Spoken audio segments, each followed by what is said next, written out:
ሴት የምትባል ስታተስ ነው እንጂ ገንዘብ አታፈቅም።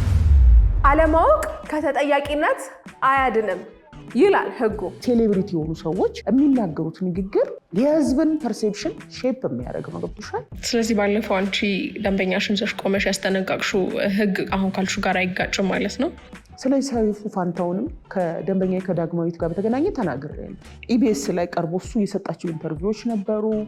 ከዛ በኋላ ደግሞ ልጆቹን ሊጎበኝ ሲመጣ ሪከርድ የተደረገ በማን እንደተለቀቀ የማይታወቅ ፎቶ ተለቀቀ፣ ቪዲዮ ተለቀቀ። እለት እንዲያውም በየሰዓቱ ስለ ህግ ያለንን እውቀት የምታሻሽልልን አንድ ቀን ሊጠቅሙን የሚችሉ ማንኛውም የህግ መረጃዎችን የምታካፍለን ጠበቃ ሰብለ አሰፋ ዛሬ እዚህ እይታ ሾው እንግዳችን ነች። ከዛ ኖርማሊ እንዲህ የተቀላለድሽም ማያስማሙ ነጥቦች እንትን ሲሉ ዋታር ይሄ ፍርድ ቤት አይደለም ምናምን ብሎ በቃ ራሷን ፐርፌክት አድርጋ አቋሟን አስተካክላ ሀብታም ለመፈለግ የምትወጣ ሴት ከሆነች አብዛኛው እንደዛ እየሆነ ከሆነ ስለ ሴቶች እኩልነት ለምንድን ነው የማወራው? ስለ ህግ ብቻ አይደለም ከጠበቃ ሰብለ ጋር የምናነሳው የትም ያላነሳቻቸው የህይወት ልምዶቿን ታካፍለናለች። ሲጀመር ወንድና ሴትን እኩል ማድረግም አይደለም ትግሉ። በነገርሽ ላይ ኢኳል ኦፖርቹኒቲ ነው እንጂ እኩልነት አይደለም። ወጣቶች በተለይ መረዳት ያለባቸው በዚህ አጋጣሚ ይሄ ሚዲያ ላይ የምታዩት የፍቅረኛ የተጋቢዎች ህይወት ፌክ ነው። በየቀኑ ስጦታ የሚሰጥ ባል የለም፣ ሊገኝ አይችልም። እናንተ ብቻ የትም እንዳትሄዱ። ይህ እይታ ቲቪ ነው። እኔ ደግሞ ራሂል እስከ ፍጻሜው አብራችሁን ቆዩ። እገልሻለሁ የሚል ወንድ ሲወጣ ሲገባ የሚደበድብሽ ወንድ ልትገደይ ትችላለሽ።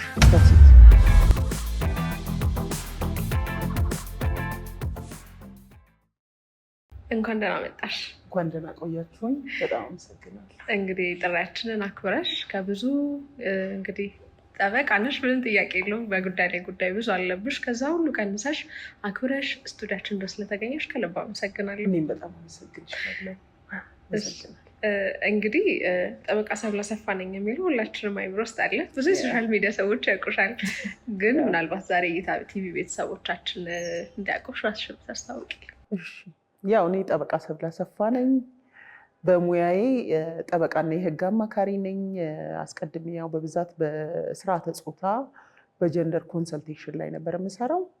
አሁን ደግሞ ፉል ታይም ሎ ፈርም አለኝ ከፓርትነሬ ጋር ያቋቋምኩት ሌጋል ኤግልስ ሎ ፈርም የሚባል። በዛ ሎ ፈርም ውስጥ ማኔጂንግ ፓርትነር ሆኜ እየሰራው እገኛለሁ። እንግዲህ ከዛ በተጓዳኝ ያው ቲክቶክ ላይ እንደምታውቁት አጫጭር መረጃዎችን ለተከታዮቼ ለአድማጮቼ በየጊዜው እለቃለሁ ማለት ነው። ባጭሩ ይሄው ነኝ እኔ። እንግዲህ መልካም። እንግዲህ እኛም የጋበዝንሽ በጣም በየቀኑ አይደለም ኦልሞስት በየሰዓቱ በሚያስብል ደረጃ እንግዲህ ቶሎ አዳዲስ መረጃዎችን ሀገር ነክም ከሆኑ እንደ ፐርሰናል በግል ጉዳይም ሊያጋጥሙን የሚችሉ የህግ ጉዳዮችን በማጋራት ነው የምናውቅሽ እና ዛሬ እንግዲህ ካለሽ ሰዓት ሊያጣብን በሰፊው አግኝተንሻል። አንለቅሽም፣ የሆዴዳችን እንጫወታለን። አለው ደስተኛ ነኝ። አመሰግናለሁ። ያው እይታ ቴሌቪዥን እድሉን ስለሰጠኝ የበለጠ ሰፋ አድርጌ ያው እዛ ላይ እጥር ያለ ነው ረዘመም ስለሚሉኝ ተመልካቾቼ ባጭሩ ነው እዛ ላይ። አሁን ደግሞ ሰፋ ብሎ እንግዲህ በዚህ መተናል ማለት ነው በእይታ ቲቪ። አመሰግናለሁ። እንግዲህ እኛ የምናውቃት ያየናት አሁን ፋይናል ሊሆን ወይም ደግሞ ከረንትል ያለችበትን ነው ጠበቃ ሰብለ አሰፋ። ዛሬ ላይ እንዲህ ከመድረስሽ በፊት ከመሰራትሽ በፊት ትላንትና ማን ነበርሽ? እንዴት ነበር ጆርኒሽ የሚለው እንድናውቅ ትውልድ እድገትሽን ልጅነትሽን የምታስታውሽ። እኔ የተወለድኩት አብነት ኮካ አካባቢ ነው ተወልጄ ያደግኩት። እዛው ነው በቃ ሃይ ስኩልም ፕራይመሪ ኤጁኬሽንን የተማርኩት። ያው ከዛ በኋላ በፊቱ ፖሊሲን የተማርኩት እስከ 12ኛ ክፍል ድረስ እና ከዛ ጥሩ ነጥብ አምጥቼ የአዲስ አበባ ዩኒቨርሲቲ ህግ ትምህርት ቤት ገባሁ። ከዛ በኋላ ያው ህግ ተማርኩኝ። ቀጥሎ በጀንደር ላይ ተምሬያለሁ። ይሄ ነው ባጭሩ። እና አም ሜሪድ አግብቻለሁ። የሶስት ልጆች እናት ነኝ። እንደዛ ነኝ። ይሄ ነው ባጭሩ። ብዙም ስለራሴ ምናልባት ልጅነታችን ላይ ይሄ የጥብቅናውን የህጉን ስራ እንዴት ተመኝተሹ ነበረ? ተስፋ የምትመኝ ሙያ ነበረ? እንዴት ወደዚህ ሙያ ልትገቢ ቻልሽ? ምንድነው እኔ ከድሮም ከልጅነት ጀምሮ ይሄ ድምፅ የላቸውም ማለት የመሰማት እድል የላቸውም የተጎዱ ናቸው ለሚባሉ ሰዎች የመቆም ነገር ይሄ ለሰው ድምፅ የመሆን ነገር ፓሽኔ ነበር ከድሮም ጀምሮ እና እንደዚህ በልጅነቴም ፍትሃዊ ያልሆነ ነገር ያልተገባ ነገር ሰዎች ላይ ሲፈጸም የማዘን እና ያ ነገር ትክክል አይደለም ብሎ የመትቸት እንትኑ ነበረኝ ከድሮም ጀምሮ ማለት ነው። ያን ነገር ደግሞ ከዛ በፕራይመሪ ስኩልም በሁለተኛ ደረጃም ስማር በጸረ ኤድስ ክለብ በሴቶች ክለብ እያሳደግኩት ነው የመጣሁት እና ስለዚህ አሁን ዩኒቨርሲቲ በእኛ ሰዓት ፍሬሽማን ትማሪያለሽ። ያንን ከተማርሽ በኋላ የትኛው ዲፓርትመንት ነው የምትገቢ የሚለው ነጥብሽ ነው የሚወስነው። ጥሩ ነጥብ ነበረኝ። ከዛ በኋላ የህግ ትምህርት ቤት መረጥኩኝ። የህግ ትምህርት ቤት ያው የመረጥኩበት ምክንያት እንደዚህ ስለ ፍትህ ስለ ሌሎች ሰዎች ድምፅ መሆን የምትፈልጊ ከሆነ የበለጠ አቅም እንደሚሰጠኝ ስለገባኝ እውነቱን ለመናገር አባቴም ነፍሱን ይማረውና በጣም ተጽዕኖ ነበረው። ማለት የሆነ ጊዜ ላይ ኢንተርናሽናል ሪሌሽን እና ፖለቲክስ ነው መማር ያለብኝ ወይስ ህግ ነው የሚለው ላይ ትንሽ እንትን ነበረኝ እና አንቺ ሁለቱም ሶሻል ነው ግን ሎ ልግባ ወይስ ኢንተርናሽናል ፖለቲክስ እና ዲፕሎማሲ የሚለው ላይ እንትን ስል አይ አንቺ በቃ ያንቺን ፓሽን ሁኔታሽን ስብዕናሽን የበለጠ ሪያላይዝ እንድታረጊ ራስሽ እንድታወጪ የሚያደርግሽ የህግ ትምህርት ነው ብሎኝ የእሱም ተጽዕኖ ነበረበት። በጣም ቅርቤ ነበረ አባቴ እንደ ጓደኛዬ ማለት ነው። የእሱም ተጽዕኖ ነበረ። ግን በቃ ከልጅነቴም ጀምሮ የሴቶች የህፃናት እንዲህ አካል ጉዳተኞች ጉዳይ ይመለከተኛል ልምል ሰው የሆነ ኢፍትሃዊ ነገር ማየት የማልፈልግ ካየው ደግሞ የምናገር አይነት የምቃወም አይነት ሰው ስለነበርኩኝ እንዲሁ ከታች ጀምሮም አመጣጤም እንዲህ ነበረ። ለዛ ነው ብዙ ጊዜ እንደው በዕለት ተዕለት በኑሯችን ራሱ ያ በአንድን ጉዳይ ላይ አምነንበት በጣም ከጸናንና ድርቅ ብለን ለዛ ነገር ከሞገትን ጠበቃ ለምን አትሆኝም ምናምን ትባያለሽ ስትከራከሪ ጥያቄ ስታበዢ። ያው ምንድነው ጥብቅና ያው ዋና እንግዲህ ጠበቃ ስትባይ የባለ ጉዳዮችሽን ጉዳይ ይዘሽ መከራከር ነው። እነሱን ወክለሽ ትጽፊያለሽ፣ በድምፅ ትከራከሪያለሽ። አስፈላጊውን ርቀት ሄደሽ ነው የምትሟገችበት ነው እና በተለምዶ ያው ማህበረሰቡ ለምን ጠበቃ አትሆንለትም ለምን አትሆንም የሚለው ምንድነው ይሄ ነው። የሆነን ሰው ወክለሽ ስትከራከሪ ሞሮፍ የጥብቅና ምንትን ባህሪም ስላለው ነው። ጠበቃ እንግዲህ ተሟጋች ነው ያው መቼ አይደለ ለሌሎች እንትን የሚያደርግ ስለሆነ ነው። ይሄ ነገር በዕለት ተዕለት ህይወትሽ ላይ ያለ አንቺ ጋር ስቲል ለሰው ፍትሃዊ ከመከራከርን በዘለለ ባመምሽበት ነገር በመሰለሽ ነገር ላይ ምን መስልሽ አሁን ጥብቅናው ባህሪሽን አፌክት ያደርጋል። በነገርሽ ላይ አንዳንዴ አሁን ስፖርት እየሰራን የሆነ ፈን የሆነ ቦታም ላይ ሳላስበው በጣም ዲቤት ሳደርግ ይሄ እኮ ፍርድ ቤት አይደለም ብለው አንዳንድ ጓደኞቼ የሚመልሱኝ ነገር አለ። ማለት እንትንሽን በቃ እዛ ጋር በየቀኑ የሚከራከር ሰው ከዛ ኖርማሊ እንዲህ የተቀላለድሽም የሆኑ ማያስማሙ ነጥቦች እንትን ሲሉ ሲሪየስሊ ነው ህግ ስጠቅሽ ታገኛለሽ እና እንደዚህ አይነት ተጽዕኖ አለው። ከሌላው በሌላ ሙያ ካለ ሰው የበለጠ እያንዳንዷና አከራካሪ ነገሮቿን እስከ መጨረሻው በደንብ ሪዝናውት የማድረግ እንትን ይኖርሻል እና ሰው ዋዳር ይሄ ፍርድ ቤት አይደለም ምናምን ብሎሽ ወደ እንትንሽ ይመልስሻል። ካልረታሽ አትም የሎየር ባህሪ የሚባል ነገር አለ። ከወጣሽ በኋላ እንደጠበቅሽው ነበር ወይ የስራው ድባብ ሰው እስኪተማመንብሽ ድረስ እንዴት ነበር ያገኘሽው የስራውን ዓለም? በፊት ኢማጅን እንደምታደርገው አእምሮ ውስጥ እንደሳልሽው አይነት ነገር ነበረ? እኔ ፐርሰናሊ ሴት በመሆኔ ብዙም የገጠመኝ ችግር አለ ብዬ እንትን አይደለም ምልሽ። እንደውም ሴት በመሆንሽ እኔ ምን መሰልሽ በቃ ማድረግ የምፈልገውን ነገር አት ኤኒ ኮስት አደርጋለሁ። ማለት እዚህ ጋር አሁን እንደ ወንድ እኮ አይደለም። አሁን ከቤትሽ ወጥተሽ ቢሮ እስከምትደርሽ ሴት በመሆንሽ የሚደርስ የትኛውም ሌቭል ላይ ያለችው ሴት ላይ ማለት ነው አትችይም። በዚህ ገባሽ መኪና ራሱ እየነዳሽ እኮ ገዛልሽ ምናምን ብዙ ትንኮሳ አለ አይደለ? እንዲህ አይነቱ ነገሮች እኔ ወደኋላ የሚጎትተኝ ሰው አይደለሁም። ኖርማሊ በጣም ጠንካራ ነው እንትን ሜንታል ስትሬንግዝ አለኝ እና እምልሽ አንዳንዴ በሴትነትሽም የሚደረጉም ባያዞችም ምናምንም ትኩረት ማድረግ የለብሽም። ይሄ ነው እቺ ልጅ ሴት በመሆኗ አትከራከርልኝም ብሎ የማይመጣ ካለ የራሱ ጉዳይ ነው። ከመጣ ግን ደግሞ ራስሽን ማሳየት አለብሽ። እድሉን ስታገኝ ምናልባትም ከወንዱም የተሻለ ልትከራከሪ እንደምትችይ እያሳየሽ ከሄድሽ እያንዳንዱን ኦፖርቹኒቲ ከተጠቀምሽ ምንም ዘ ስካይ ኢዝ ዘ ሊሚት ብዬ ነው እኔ እንትን የምለው። ሰው ምልሽ ስትሮንግ መሆንሽንና ኢንቴግሪቲ ነው የሚፈልገው። አሁን የጥብቅና እንትን ላይ ማን ባመነበት ነገር ላይ ከተቃራኒ ወገንም ጋር ሳይደራደርብኝ በእምነት በልምድ በእውቀት ያገለግለኛል የሚል ነው መመዘኛው። እና በተቻለ ያንን ነገር ለማሳየት እሞክራለሁ። ራሴን አፕዴት አደርጋለሁ፣ አነባለሁ፣ ዩቲዩብ ዶክመንተሪዎችን እንትን እላለሁ። እንደውም አሁን በጣም ቢዚ እየሆንኩ መጣሁ እንጂ በተቻለ ኦል ራውንድ የሆነ እውቀት ቢኖርሽ ለጥብቅና በጣም ወሳኝ ነው። እና እንደዚህ አይነት እንትን እንዲኖረኝ በየቀኑ ራስሽን መገንባት ያስፈልጋል። የሆነ ሎው ስኩል ተምሬ ወጣው ጠበቃ ነኝ ምናምን አይደለም። ሙያው በየጊዜው ራስሽን ኦል ራውንድ እንዲሆን እኔ አሁን በጀንደር እንትኑም በስነ ልቦናም በሌሎችም የተወሰነ ትምህርትም ንባብም አለኝ እና ያ ነገር ይጠቅመኛል። ለምሳሌ አንድ ሰው የፍቺ ጉዳይ አንድ ሴት ገጥሟት ስትመጣ ከኔ ጋር የምታገኛቸው ሌሎች ፕላስ ነገሮች አሉ። ገባሽ? አሁን በጀንደር ዙሪያ በደንብ እንዳነበበም እንደተማረም ሰው ስለ ልቦና በደንብ እንትን ብዙ ደግሞ የሴቶችን ጥቃት እኔ የህግ ባለሙያ ሴቶች ማህበርም ጋር በቅርበት ሰራ ነበር። ቦርድም አባል ነበርኩ። ከዛ በተጨማሪ ትምራን የምትባል የበጎ አድራጎት ድርጅት አለች ካወቅሽ። በፖለቲካ ፓርቲሲፔሽን ላይ ለውጥ እንዲመጣ ብለን ያቋቋምናት እኔና ሌሎች 8 ሰዎች ነው። አንዷ መስከረም ገስጥ እነ ብሌን አስራት ሆነን አንድ ላይ ያቋቋምነው አለ።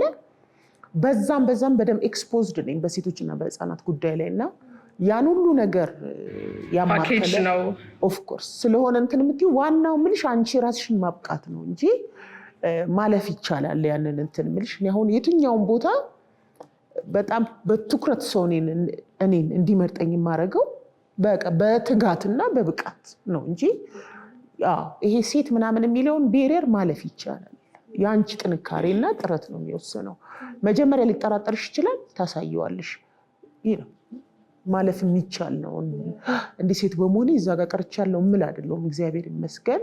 እንግዲህ አዲስ አበባም ተወልደንም ማደጋችንም ፕሪቪሌጅ ሊሆን ይችላል። አሴ ቻሌንጅ እንደ ፈተና አልፌው ነው እንጂ እንደወጣሁኝም እስቲልም ድረስ ብዙ የኔን ጠንካራ ፓርቶች የሚፈልጉ ቻሌንጆች አሉ እያልሽኝ ነው። በፐርሰንት ብናስቀምጠው ጀንደር ጾታም ላይ እንደመስራትሽ ከደንበኞችሽ ሴት ይበዛል። አዎ ምን መሰልሽ ልልሽ የፈለግኩትኝ እንትን ነው። ሴትም ሆነሽ ገብቶሻል። ተግዳሮቶቹ ባሉበትም ሁኔታ በቃ በጥሰሽ ወጥሽ ትኩረት የምትስቢ ልትሆኝ ትችያለሽ። አውትሻይን ማድረግ ይቻላል። ዋናው ነገር ራስሽ ላይ ኦፍኮርስ ለምሳሌ በተመሳሳይ አሁን ልክ በእኔ ደረጃ የህግ ማስተርስ ጀንደር ማስተርስ ምናምን ካለው ወንድ ጋር ብታስቀምጪ እሱ የተሻለ ይችላል የሚል ስርዓት ስላለ ተመራጭ የሚሆንበት ነገር አለ። ሰው የሚጠበቅብኝ ምንድን ነው? ከሱ ፕላስ ማሳየት ነው። ስለዚህ ሴቶች ገብቶሻል። አሁን ለምሳሌ አንድ ፖለቲከኛ ሴት ብትመረጥና አንድ ወንድ ቢመረጥ ሴቷ ብቁ እንኳን ብትሆን ሙሉ ቀን ነው ፌስቡክ ላይ የሚጻፈው። አትችልም እኮ እናያታለን፣ እሱ እንድትታዘዝለን ነው ጠቅላይ ሚኒስትሩ የመረጣት ምናምን ተብሎ ብዙ ነገር እንትን ይባላል። ያ ስለሆነ በሚኒስቴር ቦታ አልመጣም ማለት የለብሽ። የምታረጊው ኦኬ ምንም ኢስ ቬሪ አንፎርቹኔት፣ ግን ከሴቷ የበለጠ ነገር ማሳየት ስለሚጠበቅ ምልሽ አሁን እኛ ሀገር የፖለቲካ ሹመት ምናምን በብቃት ሆኖ አያውቅም አይደለም። የብሔር ውክልና የተለያዩ ነገሮች የብዙ ነገሮች ውጤት ነው። ግን አሁን ሴቶች ለምሳሌ ሲሾሙ በቃ ታዛዥ እንዲሆኑለት ነው። በቃ አገሪቷ ጉድ ሆነች እውቀት አልባ ምናምን ይባላል። ይሄንን አመለካከት ለመስበር እየታገልሽ ጎን ለጎን ግን በቃ ይሄንን አሳንሶ የማየት እንትን ሰብራ የምታሳምን ሴት ነው በተግባር ማሳየት ያለብሽ። እና ኦፍኮርስ በእኔ መጠን ትጋት ከሚያደርግ እውቀት ካለው ክሎት ካለው ወንድ ገብቶሻል። እኔ የተሻለ ማግኘት እያለብኝ ላላገኝ የምችልበት ሁኔታ እኮ አለ። ግን በተቻለ መጠን ደግሞ እሱ ከነ ፕሪቪሌጁ ወንድነቱ ከሚሰጠው ነገር ባለበትም ግን አውትሻይን አድርጌ ከኔ የሚጠብቀው ተጨማሪ ኳሊቲዎች አሳይቼ አይ ትችላለች መባል ያ ነው ያለው እንትን እንጂ ምንሽ ከማን ጋር ነው የምትሟገችው? አሁን ይሄ አመለካከት ቶሎም የሚጠፋም አይደለም። ማሳመን አለብሽ። ገባሽ?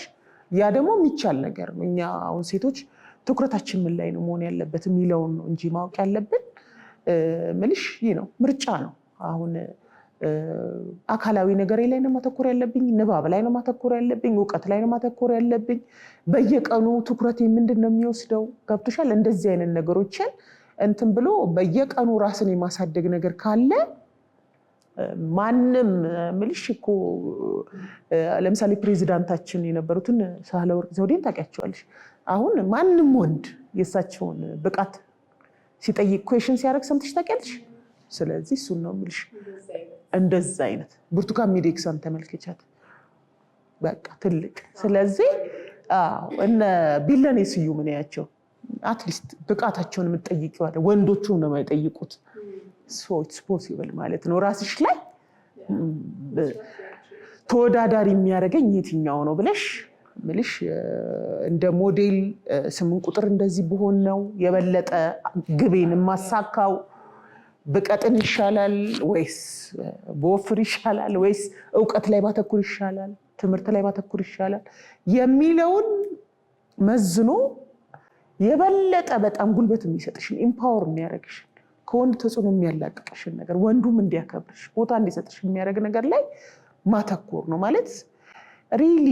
አሁን በተለይ እዚህ ከተማ ላይ ያለው ሴት ራሱ ላይ ከሰራ ከዚህ የተሻለ ቦታ ያገኛል ብዬ ማምናለሁ። እኔ ምልሽ የሴት እኩልነት እያልሽ ራስሽን ግን የምትገልጭበት መንገድ እኔ አሁን አንዴ ሴታዊትን እንቅስቃሴ ታውቂያለሽ፣ በሴቶች ላይ ዶክተር ሳሂና እስኪ እንደው ዝም ተብሎ እስቲ ጥሩ ሴት ምንድናት የሚለውን እስኪ እንየው ተብሎ እስኪ ለምሳሌ ሃይ ስኩል ላይ ያሉ ወንዶች እና ሴቶች ተማሪዎች እስኪ ጥሩ ሴትነትን እንዴት ነው የሚገልጹት ተብሎ ማርከርና ወረቀት ተሰጣቸው እንደዚህ እንዲስሉ ማለት ነው። እና ሁሉም እዛ የነበሩ ተማሪዎች ለአንተ ቆንጆ ምርጥ ሴት ትልቅ ሴት ማለት እንዴት እንደምገልጸው አላውቅም፣ ምን አይነት ናት ሲባል ሁሉም 8 ቁጥር የሆነች እንደዚህ ይዛ የቆመች ሴት ነው የሳሉት። ገብቶሻል? አሁን ይሄ የሚዲያውን ተጽዕኖ ነው። ገባሽ? አሁን እንግዲህ ፖይንቱ ሴቶቻችን የምናሳድግበት መንገድም 8 ቁጥር ለመሆን ብቻ ታርጌት አድርገው እንትን የሚሉ ናቸው ወይስ ውስጣቸው ላይ የሚሰሩ ናቸው? ለትምህርትና ለክህሎት የበለጠ አስተሳሰብ እንዲኖራቸው ቦታ እንዲሰጡ ራሳቸውን ነፃ አድርገው ምንሽ እኔ አሁን አንዳንዴ በጣም ብዙ እንደውም አሁን ወደ ጥብቅናው ስመጣ ቢዚ ሆንኩ እንጂ በጣም ብዙ መስዋዕት እንከፍለናል በሴቶች ጉዳይ ስንሰራ ማለት ነው።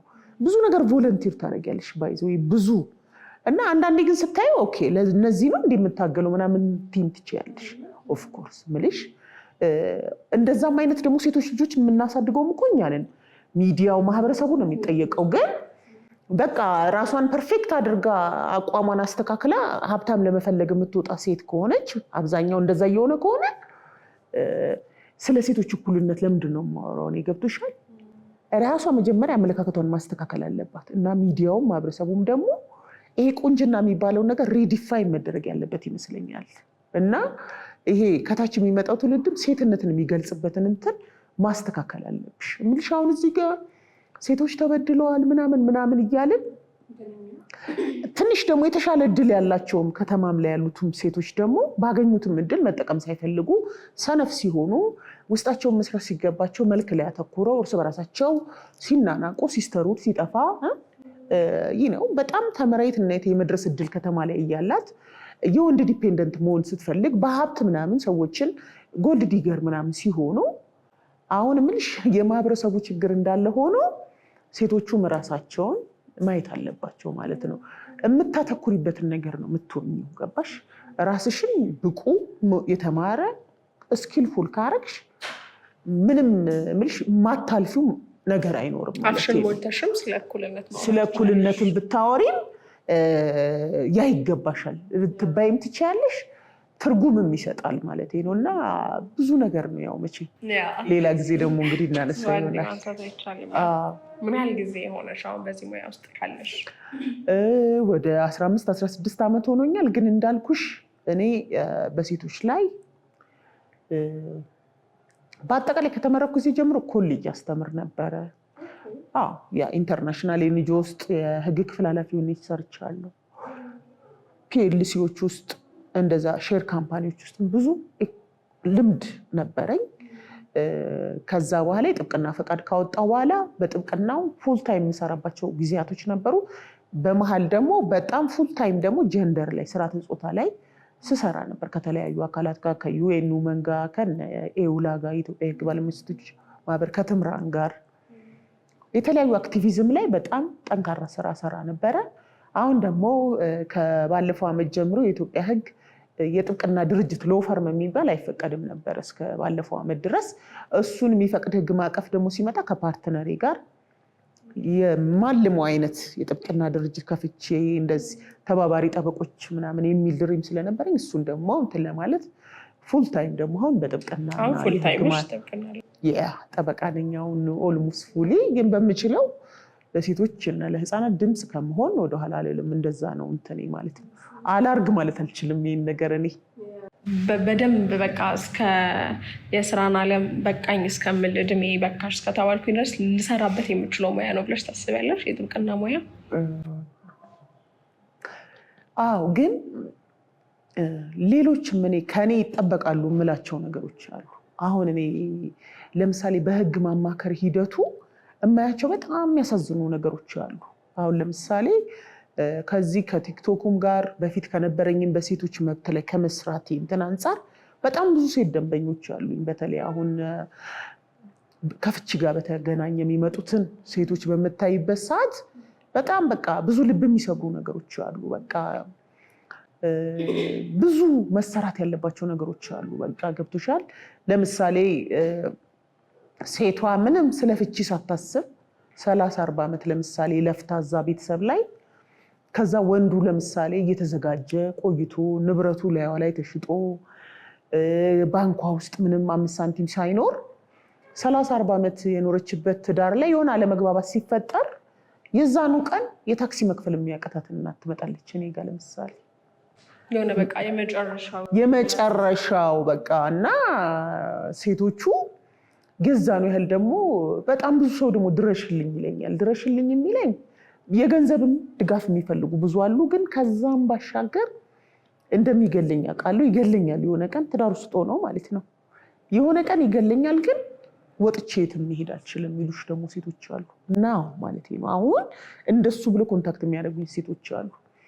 በቃ ኦርፋን የነበሩ ወላጅ አልባ ሆነው በማሳደግ የነበሩ የሆነን ወንድ ወደው በቃ ሁሉን ነገራቸውን ሰጥተው ትዳር ውስጥ ከገቡ በኋላ ወንዱ በጣም ቫዮለንት ሆኖ የሚቀጠቅጣቸው ልጆቻቸው ፊት የሚደበደቡ ከዛም ደግሞ ለማምለጥ ምንም አቅም የሌላቸው ወይ የክፍለ ሀገር ልጆች ደግሞ ያጋጥሙሻል። መተው እዚህ ትዳር ረዥም ዓመት ኖረው ምን ብለው ከዛ በኋላ በየቀኑ ይጅልኝ ይላቸዋል። ግን መሄጃ የሌላቸው አሉ። መሄጃ አለመኖር ብቻ ሳይሆን እንደሚገላቸውም እያወቁ ይሄ ሰውዬ ይገለኛል የሆነ ቀን እያሉ የሚኖሩ ሴቶች አሉ። የሚገርምሽ እና ይሄንን እኔ እንደ ስርዓተ ጾታን ባለሙያ ስታዩ በጣም የሚያሳምማል። ከዛም ባሻገር እዚህ ጋር መሰራት ያለበት ነገር እንዳለ ይሰማኛል። አሁን ብዙም ሲቪክ ሶሳይቲውም ትኩረት ያደረገበት አይመስለኝም። እና ሴቶችን በጣም ካስጨናቂ በጣም ላይፍ ትሪትኒንግ ከሆነ ምናልባት ቶሎ በመርዳትሽ ልታድኛት የምትቻያት ሴት የምትሞትበት ሁኔታን የምታስቀሪበት አይነት ፕሮጀክቶች ያስፈልጋሉ ብዬ እኔ አሁን በቃ ዝም ብሎ የጠበቃ ስራ ብቻ አይደለም እኔ የምሰራው። አሁን እኔ መተዋዋርተውኝ ከሄዱ በኋላ በቃ ከረዥም ጊዜ በኋላ ተነፈስኩኝ፣ ቀለለኝ ይሉኛል። ምንድነው እኔ እንደ ቴራፒ ነው ልበል? በቃ በጣም ነው ማዳመጣቸው። አለቀ። እነኚህ ሴቶች ማንንም አግኝተው አያውቁም። ለጠበቃ መክፈል እንደማይችሉ ያውቃሉ። እኔ ሴቶች ከሆኑ ኢንቦክስ ያደርጉልኝ ነኝ ነው የምለው። መክፈል የማይችሉ ከሆነ ምንም ችግር የለብኝም። በጣም ነው እንደዛ ነው የማደርገው በብዛት። ለዛ ነው ጥሩ በጣም ኤክስፔንሲቭ ነው እና እሱን እንደውም እንዴት ነው አፎርድ የሚያደርገው? ዴፊኒትሊ እንደዛ አደርጋለሁ እንጂ ግዴታዬ ነው ብዬ ነው የማስበው። እኔ በነገርሽ ላይ አሁን በሴቶች ላይ ብዙ ስትሰሪ ጥሩ የሲስተርሁድ ስሜት ይሰጥሻል። አንቺንም እንደ እህቴ ነው የማይሽ፣ ያችንም እንደ እህቴ ነው። ምንም አይነት የውድድርና የፉክክር መንፈስ የሌለበት ነው ለሴቶች እይታዬ እኔ። እና ለእያንዳንዱ ሴት የሆነ እዳ እንዳለበት እንደሚሰማው ሰው ታውቂያለሽ። ለምን እግዚአብሔርም ህይወትም አባት እናቶቼም የሰጡኝ የተሻለ እንትን አለ እና ይሄንን ያላገኘ በጣም በሚሊዮን የሚቆጠር የሚያሳዝን ማህበረሰብ አለ እዚህ ጋር። እና ለሴቶች ደግሞ ቅርብም እንደመሆኔ የሚናገሩትን ፔኑን እንደሚረዳ ሰው የምችለውን ሁሉ ማድረግ አለብኝ ብዬ ነው የማስበው። እና መጥተው ሲያወሩ በቃ ከሄዱ በኋላ በጣም ብዙ ነው የሚያመሰግኑኝ። በጣም ደግነሽ ዩ አር ካይንድ፣ በዚህ በተወደደ ጊዜ እንደዚህ የሚያዳምጠን የለም ምናምን ይላሉ። እና ምንም እኮ አይደለም ይገባኛል። በቃ ህመምሽን እረዳዋለሁ እህቴ፣ በቃ አንቺ ምንም ስለሆንሽ አይደለም እንደዚህ አይነት የህይወት አጋጣሚ ያለ ምናምን ብለሽ ረጅም ሰዓት ሰጥሽ በቃ ስታዳምጫቸው በዛ ምክንያት የሚድኑና ወደ ቀልባቸው ተመልሰው እንትን የሚሉ ሴቶች አሉ። እሱን ኢኮኖሚሽ እንደ ቴራፒ ነው ወይ ይሄ ነገር? ለምን መሰለሽ ከቤታቸው መውጣት ተከልክለው ቤት ውስጥ ቁጭ ያሉ ሚስቶች አሉ። በነገርሽ ላይ በዚህ ዘመን አሁን ከረንት ዛሬ እንኳን ያማከርኳቸው 2 ሴቶች አሉ። በነገርሽ ላይ እኔ በየቀኑ የምሰማው ነገር በተለይ የፍቺ ነገር በጣም አሳሳቢ ነው እዚህ ሀገር ላይ እና የሚደርስባቸውን ነገር ስትሰሚ ሳላስከፍል ከመስራት ባለፈ ሌላ ትልቅ ፕሮጀክት ማለት በቃ አሁን እኔ እግዚአብሔር ለኔ በጣም ቅርብ አድርጌ ነው ማስበው። እኔ በጣም እምነት አለኝ በነገርሽ ላይ በጣም እና አሁን የተወሰነ መረጃም እንድሰጣቸው ሲመጡ እንዳዳምጣቸው ጽፌ እንድሰጣቸው በምችለው እንዳማክራቸው አድርጎኛል። ግን ከዚህም በላይ ኃላፊነት እየተሰጠኝ ይመስለኛል በእግዚአብሔር እና እችላለሁ ደግሞ ያንን ማድረግ የጊዜ ጉዳይ ነው ብዬ ነው የማስበው። ሲምፕሊ ሊገላት መሆኑን እያወቀች አንዲት እናት ልጆቿንም እንዳይገልባት ጥላ ከወጣች ብላ ፈርታ እስከምትሞት የማንደርስበት ሁኔታ እጅግ በጣም ነው የሚያሳዝነው። መቅረት ያለበት አንዳንዴ አሁን ቅርብ ጊዜ የወጡ ዳታዎችን ታውቂያለሽ፣ በጣም ፍቺው በጣም እየጨመረ ነው የሚል በሴክስ አለመጣጣም ነው ምናምን ይባላል። ነው አንደኛው ኢኮኖሚ ነው ሪዝኑ በነገርሽ ላይ አይደለም። ሞስት ኦፍ ዘ ታይም ወንዱ ብሬድ ዊነር ነው፣ የሆነ ነገር ሰርቶ ገንዘብ እንዲያመጣ ነው የሚጠበቀው። ሴቷ ቤት ውስጥ ናት። በአንድ ሰው ደሞዝ ደግሞ የሚታሰብ አይደለም። ላያጨቃጭቅሽ አይችልም። ገባሽ? በተወሰነ ኢኮኖሚክ አሲስታንስ የምታስተካክዩ ነው። የተወሰነ ፐርሰናል ኢምፓወርመንት መረጃ ለሴቷ ሰተሽ አይደለም። ባልሽ ሲመጣ ልብስሽን ቀይረሽ ፊትሽን ታጥበሽ ጠብቂው። ይሄ ቤዚክ ላይፍ ስኪል በመስጠት የምታድኛቸው ብዙ ትዳሮች አሉ። ገብቶሻል? ብዙ ነገር ነው። እኔ አንዳንዴ ራሴና ሞኝ ምናምን የሚሄድበት አጋጣሚ ያለ ከቢሮዬ ማለት ነው። እና አንዳንዶቹ አባቶች በማመን በሚያቅትሽ ደረጃ ሁሉንም ወንዶች አይወክልም ነገር ፊው በጣም ጥቂቶቹ ከሚስታቸው ጋር አለመግባባት በሚኖርበት ሰዓት ልጆቻቸውን ይመታሉ። አሁን እኔ ቅርብ ጊዜ ያማከረችን ደንበኛዬ አባትና እናትየው ስለሚጨቃጨቁ ክላስ ውስጥ ሄዱ ሴትል አድርጎ መማር አይችልም። በጣም ይጨነቃል። ይሄን እናቴን እየደበደባት ነው ምናምን ብሎ ያስባል። አግሬሲቭ ይሆናል ክላስ ውስጥ እና 1 ሳምንት ከትምህርት ቤት ተቀጥቷል። ከዛ እኔ ልታማከረኝ ስትመጣ ይዛው መታ ነበር። የሚገርምሽ ከዛ እንዳይሰማ ምናምን ብለን 13-14 ዓመት ነው ደጅ ያደረግ ነው። አንደኛም በጣም በሚያሳዝንሽ ሁኔታ በሚስትየው ስለተናደደ እጁን ሰብሮታል። አባትየው እንደዚህ ሆኖ ነው የመጣው። የምርሽ ነው? እኔ በጣም ብዙ ትራጂክ ነገር ነው ባይዘ የሚያጋጥመኝ። እንደዚህ ባንዴጅ አድርጎ ነው የመጣው። ከዛስ ውጣና ደጅ ሆነ እንትን በል እንዳይጎዳ ብዬ ነው እኔ እንግዲህ ማለት እንኳን እሱ እናትየው መሸከም ያቃታት ጉዳይ ነው ብዬው እና እሱ እያዳመጠ ነው ለካ ደጅ።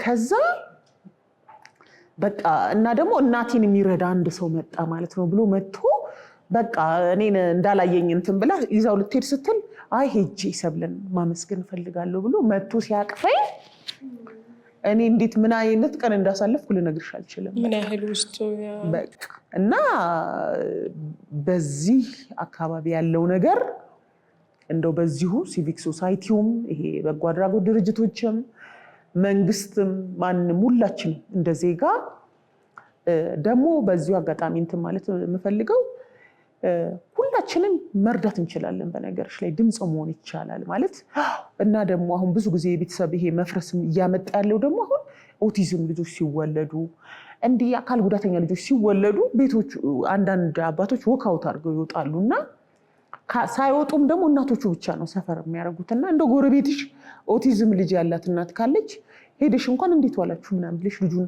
ማገዝ ትችያለሽ አንዳንዴና ሁላችንም የሆነ ከኛ ባነሰ ሁኔታ ውስጥ ማመን በሚያቅት ሁኔታ ውስጥ ያሉ ሰዎች እንደሚኖሩ ተረድተን ይገባኛል። ላይፍ በጣም ሃርድ ነው በጣም ለሁላችንም። በአሁን ሰዓት ደግሞ ግን ከኛ በጣም በከባድ አስቸጋሪ ሁኔታዎች ውስጥ ያሉ ሰዎች እንዳለን ተረድተን ሁላችንም መረዳዳት መተጋገዝ ያስፈልጋል እና ምንድነው ይሄንን ሁሉ ያስነሳኝ ነገር አሁን ጥብቅናው ላይ ነው ወይ ስዋውት ዩር ላይፍ ያልሽ ጥብቅናውንም በጣም ወደዋለሁ። ግን እነኝን ሴቶች ደግሞ እና ልጆች ማዳን ፈልጋለሁ። ብዙ ነገር መሰራት አለበት ብዬ አስባለሁ። ገባሽ? የሆነ አንዳንዴ ዝም ብላ የተጨነቀችን ሴት ከባልዮ ጋር ተነጋግረሽ ትንሽ እረፍት በመስጠት የሆነ ትንሽ ኢኮኖሚክ እንትን ወደ ትዳሩ ኢንፊውዝ በማድረግ የሆነ አብረው የሆነ ጊዜ ሁሉ እንዲያሳልፉ እንዲያወሩ በማድረግ ሁሉ በዚህ የታከመ ዳነ ትዳር አለ በደንብ ይድናል። ምንሽ የምታዩ ነገር እኮ ነው። በቃ አሁን ወንዶቹም በብዙ ጫና ውስጥ ናቸው በነገርሽ ላይ። አሁን ይሄ ወንድ ሴት ምናምን በሚል ሴቶቹን ብቻ ላነስ እንደው እስክጨርሽ እየጠበቅኩ ነው እንጂ ላነሳልሽ የፈለኩት የነበረው እንደው በቃ ያው ኦፍ ኮርስ የሴት ጥቃት መቼም እያየን ያለ ነገር ነው። ግን አንዳንዴም ደግሞ ቶሎ እኛ ሴቶችም ኢሞሽናልም ስለሆንን የሆነውን ነገር ለማስረዳት ምንም አይ ቲንክ አንቺ ጋር መሆን ሮጦ በፐርሰንት ቢቀመጥ መጥቶ ቀድሞ ጉዳዩን አንቺን አፕሮች የሚያደርግሽ እርግጠኛ ነኝ ሚስቱ ወይም ሴት ይበዛል ብዬ አስባለሁ ይመስለኛል። እና ይሄ የምር ወንዶቹ ጋር ስመም የለም ወይ ብለሽ ታስቢያለሽ ወይ? ሁሉም ትዳር ላይ የታመሙ ባሎች የቻሉ ባሎች የሉም። አንዳንዴ ከሚስቶችም መተውም ነግረውም ግን ያንን ነገር ሰላም ባለመስጠት ወይም የዛ ትዳር መፍረስም ዋና ሚና ተጫዋችስ የሆኑበት አጋጣሚ የለም? በጣም አለ። በነገርሽ ላይ አንደኛ መስተካከል ያለበት ሴቶቹ ሴንሲቲቭ ስለሆኑ አይደለም። እንደውም ስታይ ምን አይነት መቻል ነው ለልጆቻቸው ሲሉ መልሽ ነው ማጆሪቲ ኬዙን ነው ማየት ያለብሽ። በነገርሽ ላይ በአንድ ቀን 5 እናቶች ካማከርኩኝ እኔ ወንዶችንም አማክራለሁ። በነገርሽ ላይ 5 ለምሳሌ እናቶችን ካማከርኩኝ የ5ቱ ወንዶች ባህሪ ተመሳሳይ ነው። አንደኛው መታ የነገረችኝ ባል የሚያሳየው ባህሪ ሁለተኛው ሶስተኛው ገና ሲጀምሩ በቃ እየገባኝ ነው የሚሄደው ፓተርኑ እንትን ነው። እና ምን ልልሽ ነው ግን እነኚህ ሴቶች አንደኛው 10 ዓመት ታግሳለች፣ አንደኛው 50 ዓመት ታግሳ፣ አንደኛው 2 ዓመት ነው እንጂ በአብዛኛው በጣም መታገስ ነው እንደው የምታዩ። በጣም ታግሶ የመጨረሻ አማራጭ ሲሆን ነው ያንሰል ማቹርድ ያልሆኑ ሴቶች የሉም አይደለም። እንዲህ በዙሪያችንም ያለው አሉ ሮጠው ሄደው ስለባላቸው ምንሽ ሁላችንም ትዳር ውስጥ ያለን ሰዎች የምናውቀው ነው። በሆነ ነገር ተበሳጭቶ የሆነ ነገር ይናገረኛል፣ እኔ የምናገራለሁ። እኔ ሄጄ ለእናቴ ከተናገርኩ ግን እኔ ይቅርታ አደርግለታለሁ፣ እናቴ ይቅርታ አታደርግለትም። ያ ነገር እያለ ራሱን የቻለ ሌላ ሄዴክ የሚሆንበት እንደዛ የሚቸኩሉ ሴቶች የሉም ማለት አይደለም። ለቤተሰብ መፍረሱ ሴቶች ሚና የላቸውም እያልኩ አይደለም። በጣም በጣም በጣም ብዙ ሲጀመር ሴትና ወንድ የሚባል እንደዚህ አንድ ቦክስ ውስጥ የሚገባ ነገር የለም። ሴቶች ሆነው ብዙ ባክግራውንድ ያላቸው ምልሽ ይለያያሉ ሴቶች። እኔ ያለው አንቺ ያለሽ ብዙ የተማረቻለች ያልተማረቻለች፣ የተደፈረቻለች ያልተደፈረቻለች፣ ገጠር ያለቻለች እዚህ ያለቻለች፣ ያገባች ያላገባች፣ ኦርቶዶክስ ሙስሊም ነው፣ ወጣት አሮጊት፣ መካከለኛ እድሜ ብዙ ልዩነት አለ። ሴት የሚባል በአንድ ቦክስ የምታስቀምጩ ነገር አይደለም። ሴትነት ይለያያል፣ ወንድነትም እንደዛው ይለያያል። ወንዶች በትምህርት ከየት ነው የመጡት፣ ያገባን ያላገባ፣ በእምነት በሁሉ ነገራቸው ይለያያሉ ባይዘው እና ሴት እንዲህ ናት ብለው ማውራት ስህተት ያለበት ነገር ነው። ገብቶሻል? ስለዚህ እኔ አሁን እኔ ጋር ሲመጣ ጠበቃ ጋር ሲመጣ ኦፍኮርስ ችግሩ ከባድ ደረጃ ደርሷል ማለት ነው ባይዘው እና እኔን የሚያሳዩኝ ብዙ ጊዜ እኔን የሚያጋጥመኝ ብዙ ዓመት የታገሱት የሚሆኑትም ለዛ ሊሆን ይችላል። ግን ትዳር ላይ ያለው ችግር የወንዶች ነው የሚባል ነገር አመለካከት መኖር የለበትም። አንደኛ እንዳልኩሽ ወንዶች የተለያዩ ናቸው። ሲጀመር ቤተሰብ ላይ በጣም ጥሩ ፐርፎርም የሚያደርጉ አሉ፣ የማያደርጉ አሉ፣ የተለያየ ባህሪ ያለባቸው ይኖራሉ። ሴቶቹም እንደዛው እና እንዲህ አንደኛ በጾታ ካቴጎራይዝ ተደርጎ የሚቀመጥ ነገር አይደለም እና ተበድለው የሚመጡት ደግሞ ሴቶች ብቻ አይደሉም ወንዶችም ናቸው እንዴ። በጣም በጣም በጣም ወንዶቹም ደግሞ እንዴ እውነትህን ነው ምናምን እያልኩ የምሰማቸው ነገሮች አሉ። በጣም ታጋሾች ቺት እየተደረገባቸው በጣም ብዙ ጊዜ ደግሞ የሚያጋጥመኝ ምንም ክብር ማትሰጥ ጠዋት ተነስታ የሆነ ቦታ ማታ ተነስታ የሆነ ቦታ የምትሄድ ምንም ልሽ ባሏን ቼክ ማታረግ ይሄ ነው። ተማርሽ አልተማርሽ እያንዳንዱን ሮልሽን በደንብ መጫወት ያስፈልጋል። እኔ ለምሳሌ ሚስት ነኝ አይደለም፣ በሚስትነቴ ከባሌ ጋር ስገናኝ እንደ ሚስት አክት ማድረግ አለብኝ። መልቲፕል አይደንቲቲስ ነው ያለን ገባሽ? ልጄ ጋር ደግሞ ሲሄድ ደግሞ ልጄ ጋር የምጠነቀቃቸው ነገሮች አሉ። ለምሳሌ አሁን በጣም አደገኛ የፍቺ ኬስ ሰምቼ እንትን ካልኩ አሁን ትልቁ ልጄ ይገርምሻል 13 ዓመቱ ነው፣ ትልቅ ነው ደግሞ እንዲህ ፊዚካሊ በቀጥታ ፊቴን አይቶት ምን ይረዳኛል። እና በተቻለ መጠን ፊቴን ብራይት አድርጌ ለመሄድ እንትን እላለሁ።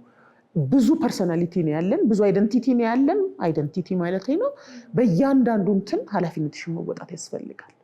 የተማርኩ ነኝ፣ የተሻለ ከብዙ ሰው የተሻለ ነው ዋቴቨር ዘ ኬዝ። እንደ ባሌ ደግሞ የሚፈልገውን ነገር ደግሞ ቤተሰብ ያለዛ አይቀጥልም። ገብቶሻል? አሁን ይሄ አንዳንዴም የስርዓተ ጾታ እኩልነት ንቅናቄውን መበሻሸቂያን የሚደረግበት ሁኔታም አለ፣ ሚስ አንደርስታንድም የሚደረግበት ሁኔታ አለ። ለምሳሌ አሁን ፌስቡክ ላይ የሆነች አንድ ሴት ተሾመች ብለን ስንጽፋውን ለምሳሌ ከዛ የሆነች ሴት ትወጣና ሜሜ ሰርታ ከዚህ በኋላ ወጥ ይሰራታል እኔ አልሰራም ብላ ፖስት ታደርጋለች።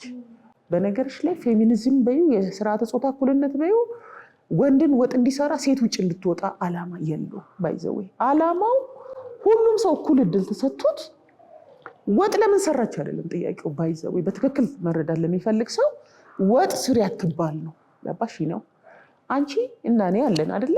አንቺ ለምሳሌ ሼፎች እኮ አሉን በጣም ጎበዝ ወንዶች ሼፎች፣ ሴቶች ያ ፕሮፌሽን በጣም የሚያበላ አይደለ?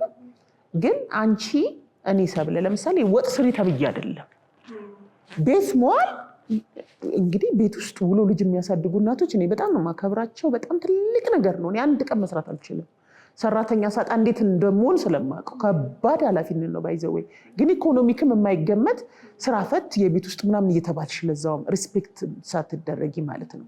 ሶ ምንድነው ኢኳል ኦፖርቹኒቲ ይሰጣቸው።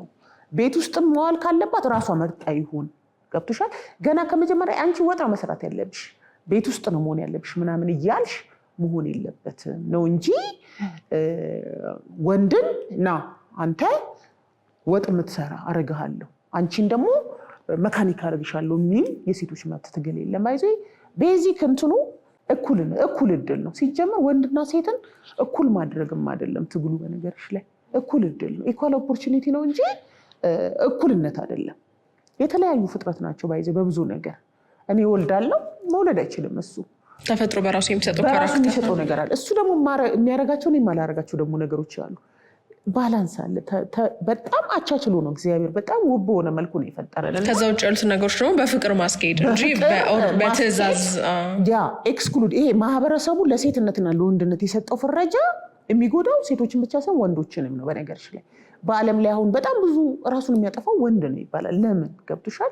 ወታደር ሆኖ በብዛት የሚያልቀው ወንድ ነው። ለምን? ወንድ የፈለገ ቢበደል ራሱ አያለቅስም። ለምንድን ነው የማያለቅሰው? ገባሽ? ይሄ ለቶክሲክ የሆነ ማስኩሊኒቲ ያለ በጣም አደገኛ እንዲሆኑ ምናምን ተደርጎ ግን ደግሞ ህይወት እንደዛ አይደለም። አሁን ወንድም ሆነሽ ለብዙ ነገር vulnerable ናቸው። እንደ በፊቱ ብሬድ ዊነር አይደሉም። ይሄ የምግብ እንትኑ የሚያመጣቸው ሴክሹዋል ፖተንሳቸው ላይ የሚመጣ ችግር አለ። ማት ነገሮች አሉ እና በጣም የሚፈተን በጣም ብዙ ቻሌንጅ ያለው ነው። ወንድም ደግሞ በነገርሽ ላይ ስትታገይ አሁን ሴቷን እንትን የምትዩ በተሻለ እንትን አሁን ካለንበት ደረጃ ወንዱ የተሻለ እድል አግኝቷል በሚል ነው እንጂ እኔ አሁን ወንድ በመሆኑ የሚደርስበትን ነገር ልነግርሽ እችላለሁ። ባይዘዌ ጫና አለ፣ በጣም ጫና አለው እንጂ ምልሽ ነው። በቃ ለምሳሌ እኮ ተደባድበሽ ማሸነፍ አለብሽ ወንድ ከሆንሽ። እንደዚህ ስራ በጠፋበት ሰዓት፣ ገቢሽ በቀነሰበት ሰዓት ብሬድ ዊነር ቤት ወጪውን ያልሸፈነ ወንድ ምን ወንድ ነው ተብሎ እኮ ብዙ ጭንቀት ውስጥ እኮ ነው የሚገቡት። ገብቶሻል? ወንድ መሆን በራሱ ቻሌንጅ የሚሆንባቸው ብዙ ምክንያቶች አሉ።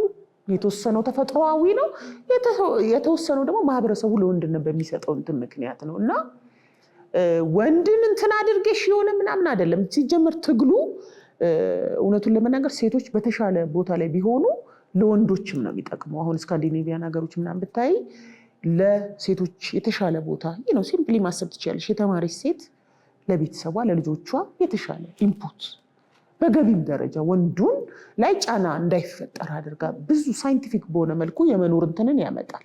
ከዛ አንጻር እንደ ማህበረሰብ እንድንበለጽግ እድገታችንን ሰስተነብል እንዲሆን ገባሽ? አሁን እኛ ወደ 51% ሴቶች ናቸው ኢትዮጵያ ውስጥና 51%ን ህዝብ ዝም ብለሽ ዲስሪጋርድ አድርገሽ ኩሽና ዋል እያልሽ በዚህ እያልሽ አይሆንም። ወንዶቹም አሁን ብቻቸውን ወጪውን ሊሸፍኑ አይችሉም። ባይዘ መደገፍ አለባቸው። እና ህይወት ደግሞ ቢዮንድ መኒ ገንዘብ ብቻ አይደለም። ገብቶሻል? የሆነ አሁን አንዳንድ ቤተሰብ ሁኔታዎችን ስታይ ሴቷ የበለጠ ብትማር ወንዱን አንድ ላርጋ ትዳሩ እንደሚድን ይገባሻል። ለምን? በቃ እንዴት ለምን ሚስትሪ ታደርገኝ? ለምሳሌ ነው አንዳንዴ ጥያቄው ለምን ሲመጣ ክፉ ፊት ያሳየኛል አይነት አይደል? ሊያሳይ ይችላል። በዛ ሁኔታ ውስጥ እንዲገባ የሚያደርጉትን ነገሮች ተረድታ ትሪት የምታደርግ ለባሏ ነው። ይሄ ዝም ብሎ ምልሽ ላይፍ ኢስ ኖት ኦንሊ አባውት ሴክስ ኢስ ኖት ኦንሊ አባውት ሪፕሮዳክሽን። ልጅ ወልዶ ማሳደግ ብቻም አይደለም፣ ወሲብም አይደለም፣ ብዙ ነገር ነው። ገብቶሻል? የባልሽን ሁኔታ ምን አይነት ሁኔታ ውስጥ ሊመጣ ይችላል። ብቻ ወንዶችም መደገፍ ያለባቸው ፍጡሮች ናቸው። በጣም ይሄን ሴቶች መረዳት አለባቸው። እንደውም በጣም የሚያሳዝኑ አንዳንዴ መናገር የማይችሉ እና ማህበረሰቡ ምንም ደግሞ አመቺ ባልሆነ ሁኔታ አግዝፏቸው በቃ እንደዚህ ምናምን ከየት ነው የሚመጣው? ምልሽ በጣም ብዙ ነገሩ ወንዶቹ ላይ እንደውም ደግሞ በርደን ሴቷን አትችይም እያልሽ ወደ ላይ እንትን ማለት ነው። ወንዱን ደግሞ ብዙ እድሎችን በሌሉበት ሪሶርስን በሌለበት እዛ ላይ ጫናውን አስቀምጠሽ ያንን ማድረግ ሳይችል አሁን ትዳር እኔ ያሳስበኛል። አሁን በእኛ ልጆች ጊዜ ትዳር ይቀጥላሉ ምናምን የሚለው አያሳስብሽም? አንዳንዴ በጣም እያሳሰበ ነው። ወንዶቹ አሁን የነበረው እየተቋጨ ሲመጣ ፕላስም ደግሞ ከነሱ የሚጠበቀውን ነገርም የማየትና ይሄንን ነገር ሚት ካላረኩኝ እንደ ወንድ አልቆጠርም፣ ብሬድ ዊነር መሆን አለብኝ፣ ሙሉ ወጪውን መሸፈን አለብኝ፣ ግን አይ ሜይ ኖት ዱ ዛት የሚል እና ከትዳር የመሸሽም ነገርም እኮ ታያለሽ።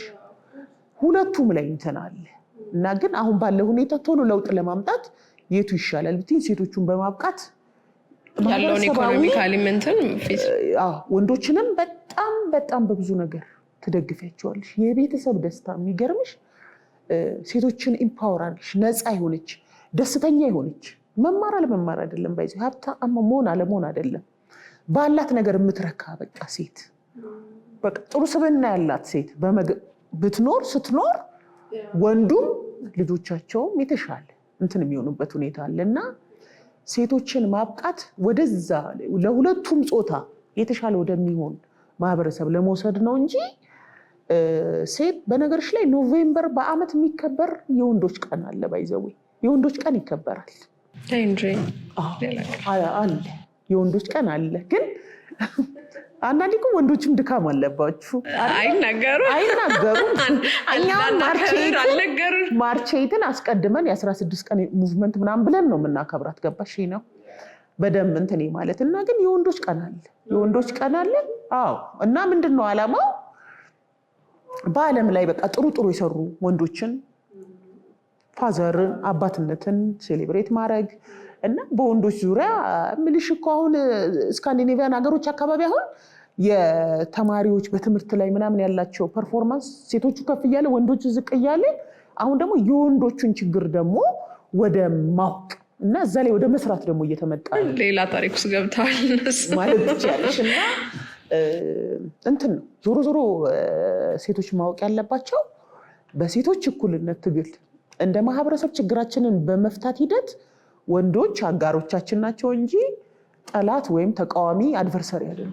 ይሄ እንዲህ አይን ላይ ባይን ቁራኛ እየተያየሽ ይሄን ካረጋለሁ ካላረግም አንዳንድ አሁን ቲክቶክ ላይ ምናምን አንዳንድ ቦታ የሚታይ ጭራሽኛ የብሔር መጠላላት ሳያንሰን ጾታን መሰረት አድርጋችሁ የምትጠላሉ ሰዎች በጣም ማይረባ አስተሳሰብ ነው። ይሄ እውነቱን ለመናገር አይደለም ምልሽ ነው ከእናትሽ ጋር ወይ ከአባትሽ ጋር እንደመጣላት ነው መወሰድ ያለበት። እና ብቻ ኢንድ ጎላችን ጥሩ ማህበረሰብ ለሁላችን የሚበጅ ነገር መፍጠር ከሆነ ወንድም በጣም መደገፍ አለበት፣ ሴትም መደገፍ አለባት። ምንም ለማንም እንዲህ በጣም ነፃ የሆነና የተመቸ ነገር የለም። እና ስለ ሴቶች ስናወራ ደግሞ በተቻለ መጠን አሁን ምንድነው አሁን በኢትዮጵያ የሴቶች መብትም ትግል እንትን ሂደት አሁን ብዙ ሴንቸሪ ተቆጥሯል፣ ብዙ 10 ዓመታት እና ግን ብዙ እንትን አላረግንም፣ አልሄድንም፣ ወደኋላም ያልንበትም ነገር አለ። አሁን ለምሳሌ በትግራይ ጦርነት ጊዜ ከዛም በኋላ ያለ እድሜ ጋብቻው ጨምሯል። አስገድዶ መድፈሩ እንደምታየው ከተማ ላይ የሚፈጸመው ይሄ አሲድ ምናምን ዘግናኝ ሌላ የወንጀል ህጉም ሲሻሻል አድሬስ ያላረጋቸው አዳዲስ ጥቃቶችም አሉ። እዚህ ላይ ግን ጥያቄ ያለኝ ሰብሊ አሁን ከሰሞኑ እንደውም በጣም ማህበራዊ ሚዲያ ላይ እየተራገበ የነበረው ነገር አለ። እለት የምንሰማቸው ዘግናኝ ነገሮች በኋላ በሰፊው እናነሳቸዋለን። ሴቶች ላይ የሚደርሱ ጥቃቶችን እንግዲህ ላንቺ አልነግርሽም፣ በደንብ የምታየው ነገር ነው፣ የሚገጥምሽን ጉዳይ ነው እና እነዚህ ለጆሮ በጣም ጭው የሚያደርጉ የሚሰቀጥጡ ወንጀሎች፣ ግፎች በሚፈጸምበት ሀገር ላይ አንዳንዴ ደግሞ የንግግሮች ወይ ግድፈት ጥሩ ነው እያልኩ አይደለም፣ እናወዳድረው ነው እንጂ ያኛው ልክ ነው እያልኩ አይደለም፣ ግን የንግግር ግድፈት ሊሆን ይችላል። ዳት ማች እንዲ ኖቲስ ሊደረጉ የማይችሉ ነገሮች ላይ መግለጫ ሲወጣ አሁን በቅርብ ጊዜ ሴቶች እና እነዚህ ነገሮች ላይ ኖቲስ ከሚደረግ በጣም ብዙ ያልተነኩ ነገሮች አሉ ነው። አሁን ቅድም እንዳልሽው የጠላትነት ግሩፕ መክፈቱ የወንድና የሴት ነገር ላይ ምንት ነገር ስላንተና ከሌ እንደዚህ እንትና ሲያወራ እንዲያሽሙራለ ምናምን የሚሉ ነገሮች ላይ በጣም ጊዜ ሰጥቶ ዴቪድ ከመወያየት ይልቅ እንደነዚህ በጣም ይዘገኑ ነገሮች ላይ ለምንድን ነው የማይሰራው? ህጉን በደንብ እንመጣበታለን። ይሄ የፍርዱ ጉዳይ ግን ቢያንስ እንኳን የማስጠንቀቂያው መግለጫው ምኑም ነገር ላይ ግን እነዛ ነገሮች ላይ ለምን ሞር ሆ አይባልም? ምን መሰልሽ አሁን ሁለት ነገር ነው። አንደኛው የሚዲያ ከቨሬጅ ላይ ችግር አለ። ባይዘወይ እምልሽ አሁን እንደ ኤውላ የኢትዮጵያ ህግ ባለሙያ ሴቶች ማህበር ያሉት ስራ አይሰሩም ማለት አይደለም እውነቱን ለመናገር። አሁን ግን ስለ ህፃን ፌቨን ያወጣው መግለጫ ብዙ ሚዲያ ሽፋን ሳያገኝ እንደ በቀደመው አሁን ያኛውን አርቲስት ያሽጌን ጉዳይ ብታነሹ ለምሳሌ ኤውላ እዛ ላይ ስላለ ነው ወይስ ሚዲያው ሽፋን ስለሰጠው ነው እንደዛ የጮኸው የሚለው ራሱ መታየት አለበት። አንዳንዴ ኤውላ በሜጀር በሆኑ ቢያንስ ነገሮች ላይ መግለጫ ያወጣል፣ ግን ማናችንም ጆሮ አንሰጠውም እና ልክ ያሽጌ ሲሆን ግን ብዙ ኢንተረስቶች ነበሩ። በጣም ነገሩ ጮኸ እና ምን ልልሽ ነው የሚዲያው ሮል በጣም ከፍተኛ ነው። በነገርሽ ላይ ስለተነገረ ስላልተነገረ ብቻ አይደለም፣ የትኛው የተነገረው ነገር የትኛው የበለጠ ተራግቧል፣ የትኛው የበለጠ ሽፋን አግኝቷል የሚለው ነው እና አንዳንዴ ከዚህም አንግል ማየት ያስፈልጋል። አሁን ሌላው ምንድነው ትንንሽ የሚመስሉሽ ግን ኢምፓክታቸው ትልቅ ደግሞ የሆኑ ነገሮች አሉ። ለምሳሌ አሁን ልክ ነው አሁን እንደ ትናንትና የሞት ፍርድ እንደተፈረደባቸው አይነት ህፃናት ላይ የሚፈጸም ዘግናኝ ነገር አለ። እንደነ ፌቨን ደግሞ ተደፍረው ተገለው ማአት ነገር እንደዛም አለ። ግን የዛኑም ያህል እነኛ አሁን በተለይ ሴሌብሪቲ የሆኑ ሰዎች የሚናገሩት ንግግር የህዝብን ፐርሴፕሽን ሼፕ የሚያደርግ ነው። ገብቶሻል? አንድ ሰው በጣም ተሰሚነት እንዳለው እያወቀ ወጥቶ የሚናገረው ነገር ወዲያውኑ የሆነ ቦታ ላይ ሴት እንድትገደል እንድትደፈር ምክንያት እንደሚሆን መረዳት ያስፈልጋል። ስለዚህ ደግሞ ማወቅ ያለብሽ አሁን ይሄ ሴክሹዋል ቫዮለንሱን ማስቆም አልቻልንም፣ ትልልቅ ወንጀሎች እየተፈጸሙ ነው ብለን ሌሎች ደግሞ መስራት የምንችላቸውን መለወጥ የምንችላቸውን ነገሮች ሳንሰራ መቅረት አለብን ማለት አይደለም። ልክ ነው ኤውላ ትኩረት ሊያደርግባቸው የሚገቡ ኤውላ ያው በአጋጣሚ እንትን ስላለን ነው እንጂ ሌሎችም ብዙ ሴቶች ላይ የሚሰሩ ማህበራት አሉ። የሚያተኩሩበት ነገር መኖር አለበት፣ ፕራዮሪቲ መኖር አለበት። ፕራዮሪቲያቸው ላይ ነምበር 1 መሆን ያለበት ነምበር 2 ሆኗል የሚል ክርክር ሊነሳ ይችላል። ነምበር 1 ፕራዮሪቲያቸው ላይ ብዙ አያነሱም የሚለው ሊነሳ ይችላል። አት ዘ ሴም ታይም ግን ፕራዮሪቲ ነምበር 3 የሚያልሽው በሴቶች ጥቃትና ሞት ላይ ጉዳት እስካመጣ ድረስ መነሳት አለበት። እኔ ነኝ ያሽጌን ጉዳይ እኔ ነኝ መጀመሪያ እንትን ያልኩት በነገርሽ ላይ እኔ ነኝ አስቴት የሰጠውበት። ከዛም ኤውላም መግለጫ ሲያወጣ ሰብለ እንትን አድርጋ ነው ተብሎ እንደዛ አይደለም። እኔ ተጽዕኖ አድርጌ አይደለም ማህበሩ ላይ ወጣው። ግን እኔ አሽጌም አደንቀው ዘፋኝ ነው፣ ብዙ የዘፈን አድማጭ አይደለሁም። ግን ጉድ እንትን ታውቂያለሽ ሲመጣ ያን ደግሞ ካስማን ደግሞ በጣም ደጋግሜ የሰማሁት ሴት ላይ እንደሚሰራ እንትን ከነኩኩ ሰብስቤ ጋር ሆነው እነ ሄዋን ምናምን የሰሩት በጣም የሚያምር ምርጫ ቦርድ ብርቱካን ሚደቅሳ ናት ያንን ዘፈን ያሰራችው ፎር ዩር ኢንፎርሜሽን። ይሄ ይመዝገብ ያ እንዲያው በጣም እሷ ከሰራቻቸው አንዱ ደስ የሚል ነገር ይሄ ነው እና የማደንቀው ሰው ነው። ግን ወጥቶ በግል የገጠመውም ነገር እንዳለ ይገባኛል። ግን ወጥቶ ሴት የምትባል ስታተስ ነው እንጂ ገንዘብ አታፈቅርም ስትይ ልክ ያለህ ስታተስና ሀብት ሲጠፋ ጥላት ሄዳለች የሚል ነገር ብዙ ችግር ውስጥ ያሉ ትዳሮችን ወዲያው እንዲያበቁ ገብቶሻል። ሴቶች የበለጠ ጥቃት እንዲፈጸምባቸው እንዲደፈሩ በቃ ምናምን እያለ ይሄ በመጠራጠር ላይ ያለ ወንድ ሁሉ እርምጃ እንዲወስድባት ያነሳሳል። ስለዚህ ዝም አልልም፣ በሴቶች ላይ ይመለከተኛል። ያን ነገር ፊት ለፊት ያለው ነገር ማድረግ የምችለው ነገር ማድረግ ስላለብኝ ሄት ስፒች አዋጅ ያላት ሀገሪቷ ገብቶሻል። በዛ አዋጅ መሰረት ሀሰተኛ ዳታ ላይ ያልተመሰረተ ነገር መነሻ አድርገሽ አንድን ሰው በጾታው በብሔሩ ምክንያት የሆነ አይነት አመለካከት እንዲወሰድበት ንግግር ማድረግ ወንጀል ነው። ኤንድ እዚህ ጋር ደግሞ ግልጽ ማድረግ የምፈልገው እኔ ስለ ሰይፉ ፋንታውንም ከደንበኛ ከዳግማዊት ጋር በተገናኘ ተናግሬያለሁ፣ ቪዲዮ ሰርቻለሁ። እኔ እነኚህ ነገሮች ስሰራ ፐርሰናል አድርጌ አይደለም። በነገርሽ ላይ እንደ ማህበረሰብ ይሄ ነገር መጥፎ ነው የሚያመጣው ነገር ብዬ ካሰብኩ ያንን ኮንቴንት ሰራው አለቀ። ምንም አይነት ፐርሰናል ምንም አይነት እንትን የለብኝም። ማሽጌም ላይ ሌላም ሰይፉም ላይ ሌሎችም አድሬስ ማድረጋቸው ላይ ማለት ነው። ኢምፓክቱ ትምህርት ተወስዶበት እንዲቀጥል ነው ማለት ሰዎች በቃ ለረጅም ጊዜ እኮ ሴይ ሰምቲንግ አባውት አሽጌ ሰይፉ ምናምን እያለሽ የሆነ ጸበኛ ሆነሽ ረጅም ሰዓት እኔ ያን ኮንቴንት ከሰራው በኋላ ትዝ አይለኝም። ጉዳዩ በጣም ቢዚ ነኝ ሲጀመር አሰች እንትንም አይደለም እና ፕራዮሪቲ ሊኖር ይገባል። ኦፍ ኮርስ ፕራዮሪቲው እንዳለ ሆኖ ግን ደግሞ መባል ያለባቸው ነገሮች ማልችላቸው ነገሮች ቢኖሩ የምችላቸውን ደግሞ ማድረግ አለብኝ። ገባሽ? ለምንድን ነው ምናምን ይሄ ጥንቃቄ ይፈልጋል። በተለይ ሚዲያዎች ይሄን ነገር ስታነሱ አንዳንዴ ሆን ተብሎም ደግሞ ድምፅ ለማሳጣት የሚደረግም ነው። በነገርሽ ላይ አንደኛ ማወቅ ያለብሽ ከመደፈር አሁን አስገድዶ መድፈር ስንል ወንጀል ነው አይደለም? ከአስገድዶ መድፈር በፊት የሚፈጸሙ ብዙ ነገሮች አሉ። አንደኛ በሚዲያ ሴትን ማትረብ አድርጎ መሳል። ለምሳሌ ምንም ገንዘብ ከሌለ አትወድክም እያልሽ መመረዝ ከታች የሚመጣውን ወንድ ያ ምንድነው የሆነ ሬፕ ካልቸር ማምረት ማለት ነው። ሴትማ ብትደፈርም አሁን እኮ ሬፕ ካልቸር ኢትዮጵያ ውስጥ ለምሳሌ ገደላት ሲባል ሰምተሽ ከሆነ ምን አርጋው ነው የሚለው ማህበረሰቡ። ምን ለብሳ ነበረ? ገባሽ?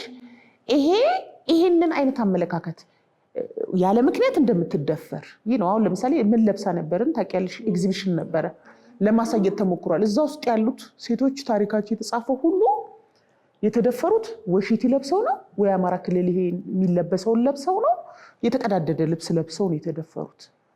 ገብቶሻል? ምንም ስለለበሱ አልነበረም። አንደኛ ጥያቄው ችግር አለበት ስለለበሰች አይደለም፣ ከወንዱ ጋር በተገናኘ መስራት ያለብን ስራ ስላለ ነው። ከወንዱ ጋር በተገናኘ መስራት አለብን ስልሽ ለምሳሌ በፊት ብዙ ጊዜ አሁን ምን ለብሳ ነበር በማታ ማን ይጫላት አናዳው ነው ለምን አስቀናችሁ እያልን ካልመረረው እንዳያረጋም ያ ልክ እሷን የሆነ እንደሆነች አይነት ሴት አድርገን እየሳልን ኤክስኪውዝ ስናደርግ ነበር። አሁን ግን ዋን ስቶፕ ሴንተሮች አሉ 4-5 አዲስ አበባ ሄደሽ ብታይ በየቀኑ ገና ዳይፐራቸውን ያልጣሉ ጥለው ከገና ከፍ እያሉ ያሉ ህፃናት በየቀኑ ይደፈራሉ። እና የሆነ 7 ህፃናት ደግሞ ከተደፈሩ አንዱ ወንድ ነው፣ ወንድም እየተደፈረ ነው። ፎር ዩ ኢንፎርሜሽን። እና እንደዛ ይሆናል። ምን ልልሽ ነው ይሄ ምን ለብሳ ነበር ምናምን የሚለው ኤክስኪውዝ ድምፅ የማሳጣት ችግሩን በችግርነቱ እንዳንረዳው ችግሩም ደግሞ በትክክል የቱ ጋር እንዳለ እንዳናነሳ። ወንድ ህፃን ደፍሮ ከሆነ ወንድ ህፃን ደፍሯል ብሎ መዘገብ አለበት።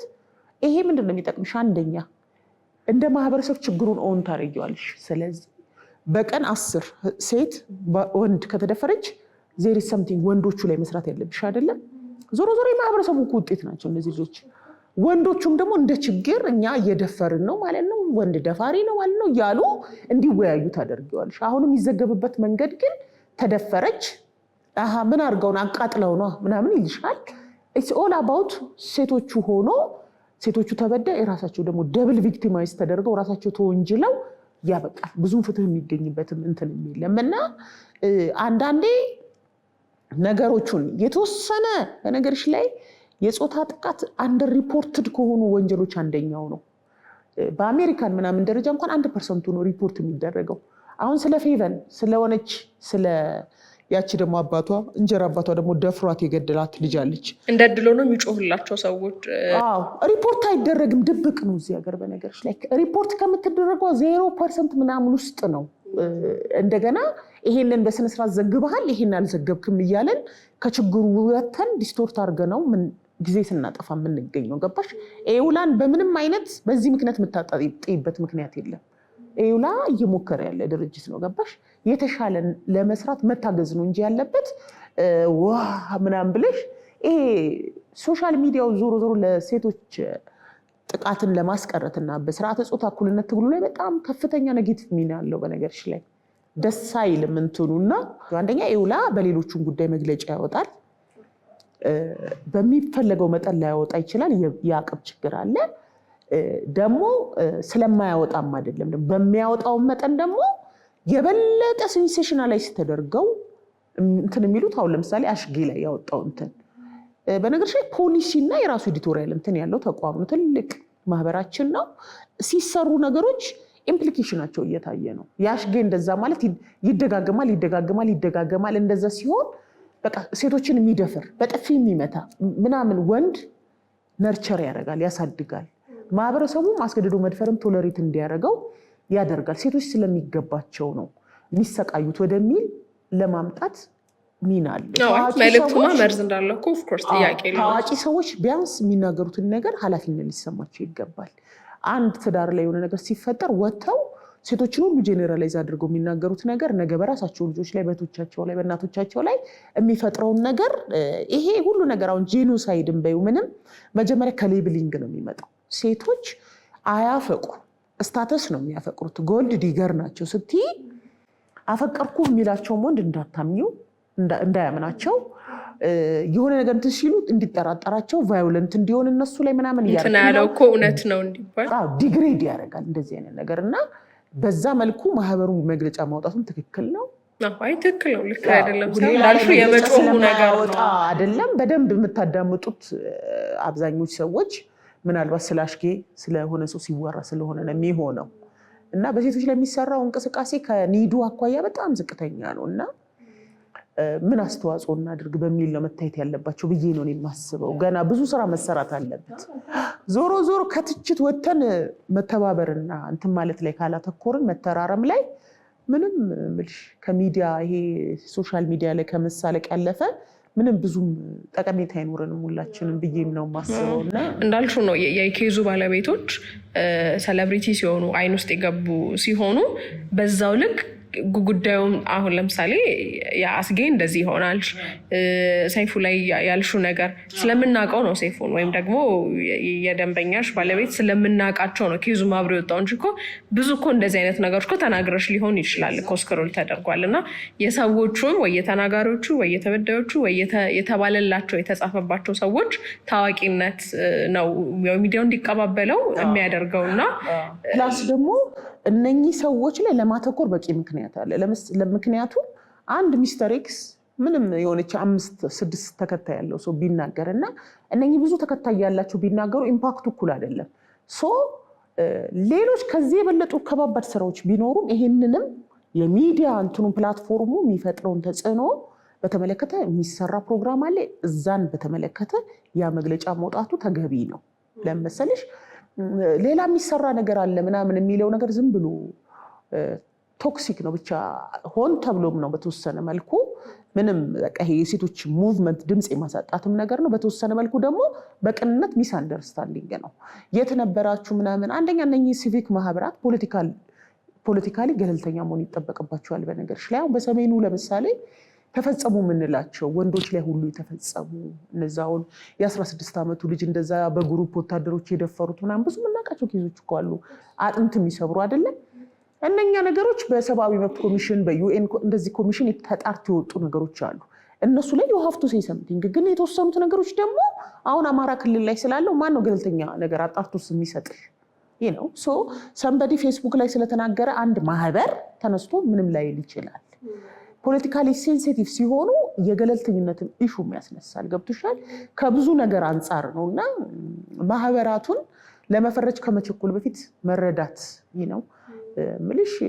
እኛ በጣም ጠንካራ ነው ማህበሩ፣ ብዙ ፈተናዎችን ያለፈ ነው። በነ መዓዛ አሸናፊ ተመስርቶ እኛም አለን፣ ሌሎችም ጠንካራ ጎበዝ ሴቶች አሉ። ግን አንዳንዴ ኮንቴክስቱን ከተረዳሽ ለመተቸት አትቸኩይ።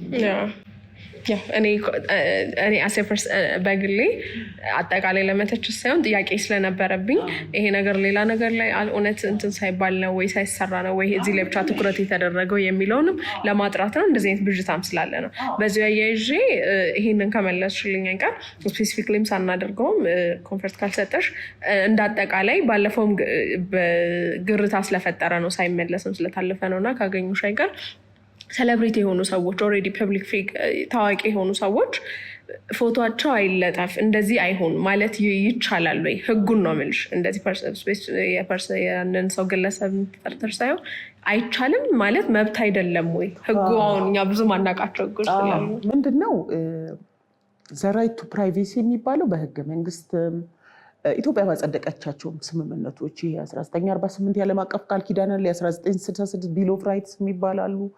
እነዚህ ሲቪል እና ፖለቲካ መብት ላይ የተፈረመ ኦልሞስት በቃ ኢንተርናሽናሊ በሁሉም ሀገራት ዘንድ አስማሚ ጁስ ኮጀንስ ይባል የሆኑ ነገሮች አሉ።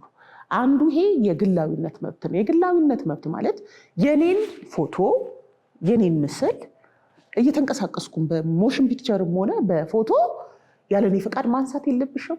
የተነሳሁትን ፎቶ መልቀቅ የለብሽም። ቪዲዮ ማሰራጨት የለብሽም። ይሄ ነው ታዋቂ ብትሆኝም ልመጣልሽ። ዛት ዘ ፕሪንሲፕል አሁን በፍትሐ ብሔር ሕጉ አንቀጽ 27 28 29 30 አለ። የሰውን ፎቶ ያለ ፈቃዱ ማየት የለብሽም። ኮርስ በቃ ፕራይቬሲ ነው።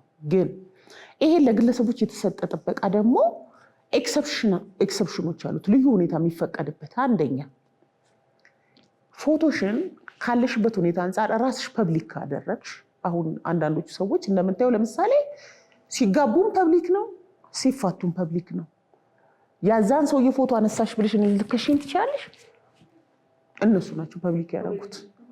አንደኛ ፕራይቬት አድርጌ ያስኩትን ነገር ነው ማሰራጨትና እኔን ያለ ፈቃዴ ሳላይ እንዳትቀርጪ እንዳትለቂ ነው እንጂ ራሴ ከባሌ ጋር ስጋባ፣ ስፋታ፣ ሽምግልና ሲል፣ ሳረግዝ፣ ስወልድ ሁሉን ነገር ለፐብሊክ ካረኩልሽ ዛትስ ኖት ፕራይቬት እንትን በነገርሽ ላይ ራስሽ ነሽ ፐብሊክ ያደረግሽው። ስለዚህ ሲምፕል የሚጠበቅልኝ ፐብሊክ ኦልሬዲ ለህዝቡ ፐብሊክ የተደረገ ነገር ሰው አንስቶ ቢለቅ ግላዊነቱን ተነካ የሚባል ነገር የለም። ስለዚህ ከዚህም በመነሳት ፍትሐ ብሔር ሕጉም ኤክሰፕሽን የሚያደርገው ነገር አለ። ሴሌብሪቲ የሆነ ሰው በተለይ ደግሞ እንደዚህ ፐብሊክ በሆነ ኢቨንት ላይ የተነሳውን ፎቶ ሌላ ሰው ቢያሰራጭ የምትቀጭበት ምክንያት የለም። ለምን? ፐብሊክ ነው ኦልሬዲ በስታተሱም ራሱም ስላሰራጨው ማለት። ለምሳሌ የታላቁ ሩጫ ጉዳይ ኮንቴንት ሰርቼበታለሁ። ያ የተወሰኑ ሰዎች ጥያቄ ስላነሱ ነው። ታላቁ ሩጫ ስትሮጪ ብዙ ቦታዎች ካሜራዎች አሉ። ፎቶ ትንሽ እንደምትገምቺ ማወቅ አለብሽ። ያለዛ ለመሄድ ነው ያለብሽ። በዛ ፐብሊክ ኢቨንት ኃይሌ ገብረስላሴ ፎቶሽን አንስቶ ለቀጣይ ግሬት ራን ኢትዮጵያ ቢያስተዋውቅብሽ ይሄ ግላዊ እንትኔን ያለኔ ፈቃድ ተጠቀም ማለት አትችይም። ፐብሊክ ስታተስ የሆኑ ሰዎች ስታተሳቸው ሴሌብሪቲ የሆኑና ሌላ ደግሞ በፐብሊክ በሆነ ኢቨንት ላይ እንዲህ እንደታላቁ ሩጫ በሆነ እንትን ላይ የምን ግላዊነት ነው ፕሮቴክት የምታደርጊው? ገብቶሻል? ኦልሬዲ ራስሽን ለሚሊዮን ሰዎች አውጥተሻል እና ግላዊነት መጠበቅ አለበት። ማንም የማንንም ፎቶ ፖስት ማድረግ የለበትም፣ ቪዲዮ ማሰራጨት የለበትም። ግን ግላዊነቱ የሚከበረው ራሱ ሰውየው መጀመሪያ መጠበቅ አለበት። አውጥተሽ ራስሽ ለህዝብ ዲስፕሌይ ካወጣሽ በኋላ ሁሉም ሰው ከዛ ላይ ስክሪንሾት ስክሪን ሪካርድ አድርጎ እንትን ያለውን ነገር አይጠቀም ማለት አትችይም ማለት ነው። አሁን ብዙ ጊዜ ኮንፊውዥን የሚፈጥረው ይሄ ነው። ሁሉን ነገር ወዲያውኑ ተሰራጮ በቲቪ በምን እንትን ያለ ነገር ታዲያ ዞሮ ዞሮ ሰው አባቱ ሰዎች እኮ የሚዘገበውን ዜና ገባሽ ዜና ከሆንሽ በኋላ ፊቴን አደብቁልኝ የሚባል ነገር የለም።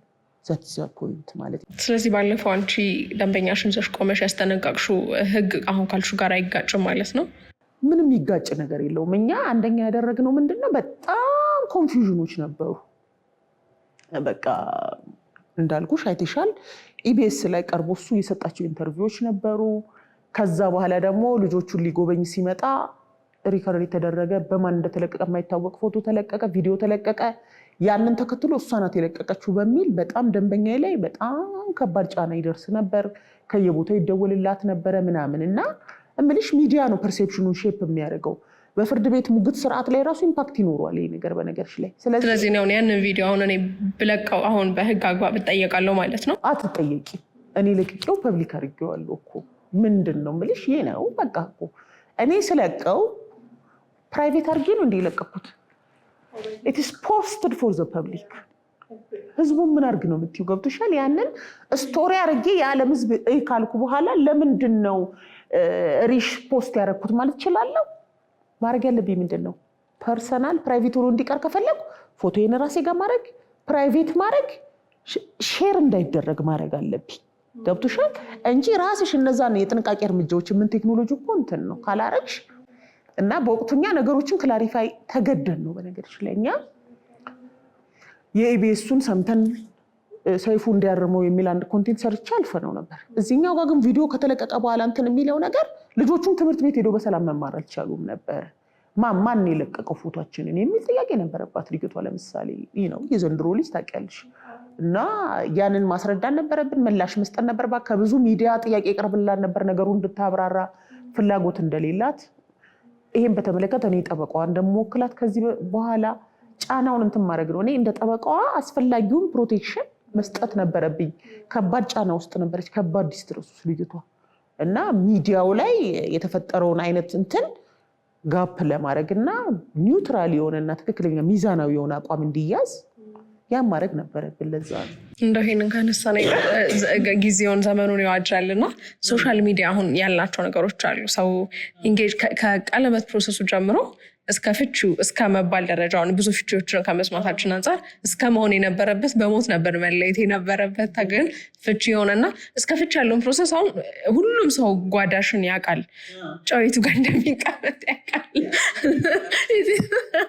እና በዚህ ኬዝ የተነሳ አንቺ ጋር የፈረሰ ትዳር ወይም የመጣብሽ ኬዝ አለ? ላይክ እንዲህ ህይወታቸውን ውጭ በማድረጋቸው መጥቶ የተጸጸቱ አሉ? ሜቢ የሚያስተምር ከሆነ ወይም ደግሞ እውነት እንደምንለው ይሄ አይን ፓወር አለው ትዳር ይፈርሳል የምንለው ነገር ደርሶባቸው አንቺ ጋር የመጣ ኬዝ አለ? እኔ ምን መሰለሽ